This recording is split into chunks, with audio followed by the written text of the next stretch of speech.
Pemimpin Israel dalam bahaya. Setelah bertemu Netanyahu, seluruh keluarga sandera Israel malah marah dan membela Hamas.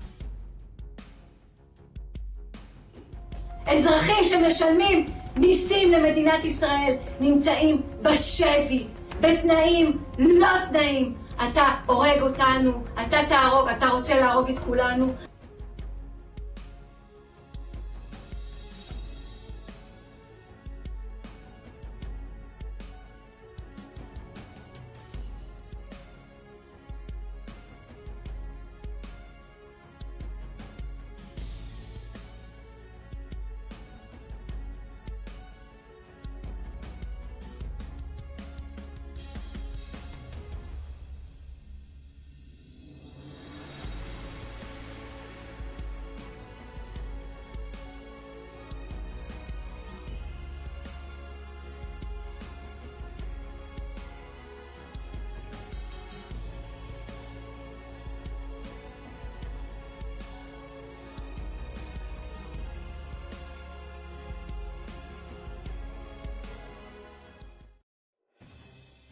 Warga Israel yang anggota keluarganya masih menjadi sandera Hamas marah seusai bertemu Perdana Menteri Benjamin Netanyahu.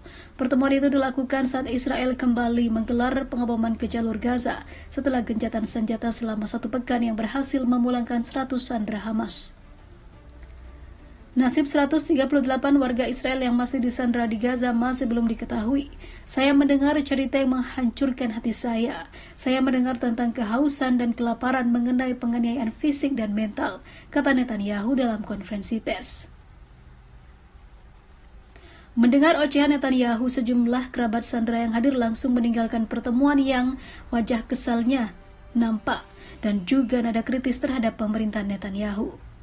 Dani Miran misalnya, putranya yang disandera Hamas dalam serangan mendadak 7 Oktober lalu mengatakan, ia merasa kecerdasannya dihina oleh pertemuan tersebut. Ia ingin pergi di tengah-tengah pertemuan.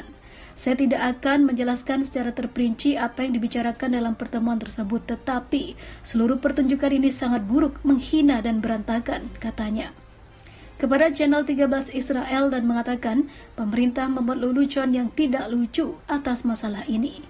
Mereka mengatakan kami telah melakukan ini, kami telah melakukan itu. Sinwarlah yang mengembalikan orang-orang kami, bukan Netanyahu. Saya marah karena mereka mengatakan bahwa mereka mendikte. Mereka tidak mendikte satu langkah pun, lanjut Miran. Pertemuan tersebut dimaksudkan sebagai forum bagi para sandera yang dibebaskan untuk menceritakan pengalaman mereka selama di tawanan.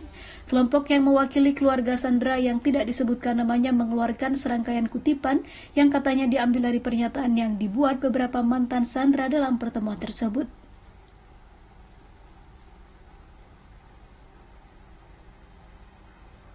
Kami semua berusaha untuk memastikan orang-orang yang kami cintai pulang. Ada yang menginginkan para wanita yang tersisa atau anak-anak yang tersisa. Dan ada juga yang mengatakan bahwa kami menginginkan para pria, ujar Master kepada Channel 12 Israel.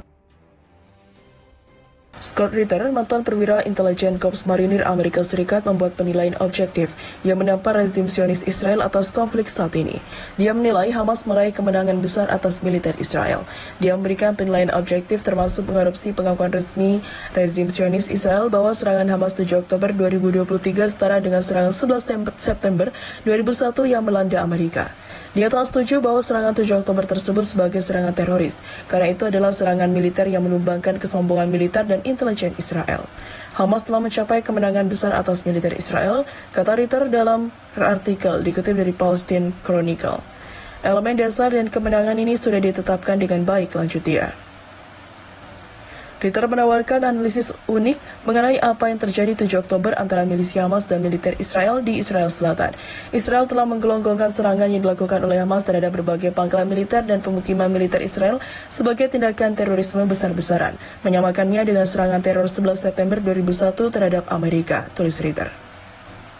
Masalah dengan klaim Israel bahwa klaim tersebut terbukti salah atau menyesatkan, lanjut dia yang mengkritik klaim pencapaian militer Israel dalam perang melawan Hamas. Hampir sepertiga dari korban Israel terdiri dari petugas militer, keamanan, dan polisi. Terlebih lagi, ternyata pembunuh nomor 1 warga Israel pada 7 Oktober bukanlah Hamas atau faksi Palestina lainnya, melainkan militer Israel sendiri. Video baru-baru ini dirilis menunjukkan helikopter Apache Israel tanpa pandang bulu menembaki warga sipil Israel yang mencoba melarikan diri dari Supernova Sukkot gathering yang diadakan di gurun terdekat dekat Kibbutz Shrem. Pilotnya tidak dapat membedakan antara warga sipil pejuang Hamas. Banyak kendaraan yang pemerintah Israel tunjuk sebagai contoh kedurhakaan Hamas dianjurkan oleh helikopter Apache Israel, paparnya. Klaim Reuters didukung oleh informasi baru berdasarkan penilaian keamanan Israel sendiri dan diterbitkan surat kabar Israel Haaretz pada hari Sabtu pekan lalu. Reuters juga membantah klaim Israel yang banyak diantara diulang oleh pejabat barat dan media arus utama. Pemerintah Israel harus menarik kembali klaimnya bahwa Hamas memenggal 40 anak-anak dan tidak memberikan bukti yang dapat dipercaya bahwa Hamas terlibat dalam pemerkosaan atau pelecehan seksual terhadap seorang wanita Israel. Laporan saksi mata menggambarkan para pejuang Hamas sebagai orang yang disiplin, tekun dan mematikan dalam serangan tersebut, namun tetap sopan dan lembut ketika berhadapan dengan tawanan sipil, kata Reuters. Pertanyaan yang muncul ketika mengapa pemerintah Israel berusaha keras untuk membuat narasi yang dirancang untuk mendukung karakterisasi yang salah menyesatkan dari serangan Hamas Gaza sebagai tindakan terorisme. Jawabannya, karena yang terjadi pada 7 Oktober bukanlah serangan teroris melainkan serangan militer. Perbedaan antara kedua istilah tersebut adalah siang dan malam dengan melabeli peristiwa 7 Oktober sebagai aksi terorisme. Israel mengalihkan tanggung jawab atas kerugian besar tersebut ke pihak militer keamanan dan badan intelijen lalu ke Hamas. Namun, jika Israel mengakui bahwa apa yang dilakukan Hamas sebenarnya adalah sebuah penyerbuan, sebuah operasi militer, maka kompetisi militer keamanan dan badan intelijen Israel akan dipertanyakan, begitu pula kepemimpinan.